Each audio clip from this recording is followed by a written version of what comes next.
Tikman na natin ang napakasarap na yellowfin mga par. Yellowfin, ay yellowfin ko na bulig lang pala to mga par. At ayun mga par, sumabit pa sa aking tit ang kanyang tinik mga par. Napakasarap nito mga par. At napatams up pa nga ako dyan mga par dahil masarap ang dinabraw ng mga Ilocano mga par.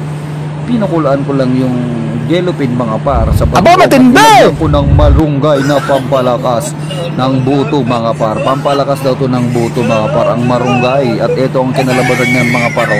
Naging inabraw siya mga par na may sari-saring gulay. Napakasarap nitong lutong Ilocano mga par. Inabraw ba? So ngayon nga mga par, ang ating lulutuin ay ang mag-amang bulig mga par at ang magpinsang gurami mga par. Ito yung natira naming pulutan kagabi mga par. At syempre lalagyan natin ng gulay yan mga par na galing ba sa bahay kubo. Ang halaman doon ay sari-sari, may sibuyas, kamatis, tarong at okra. Sa paligid-ligid ay may marunggay pa. At ayun na nga, mayroon pang mushroom na binabad sa tubig water.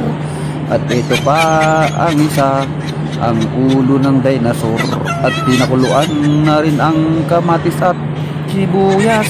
Nilagyan pa ng bagoong na lamis. At nilagay na rin ang ulo ng dragon. At eto na mga par, ilalagay na rin natin ang mag-amang bulig at ang magpinsang gurami mga par. Pakukulan lang natin yan mga par sa bagong isda na may kamatis at sibuyas. At syempre ang ginayat-gayat kong pampalasa, ang mushroom na galing pa sa United States of America mga par, yung mushroom na yan.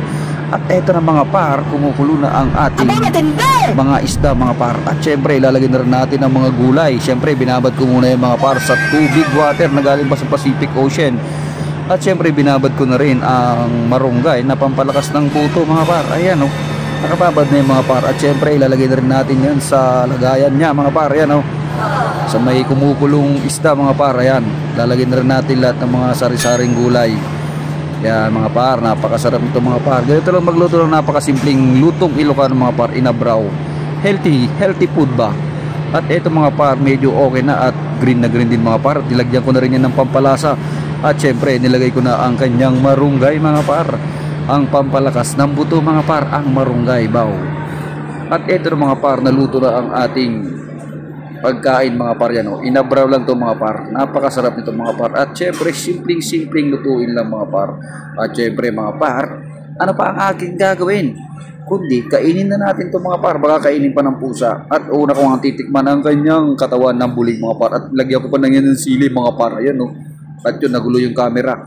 At bandang huli mga par, ang una ko nang kinain ay yung anak ng bulig mga par yan o. At yun, medyo sumasabit pa ang kanyang tinik mga par dahil medyo tumigas ang kanyang mga tinik mga par. Napakasarap ito mga par at simple lutuin. Inabraw ba? Inabraw.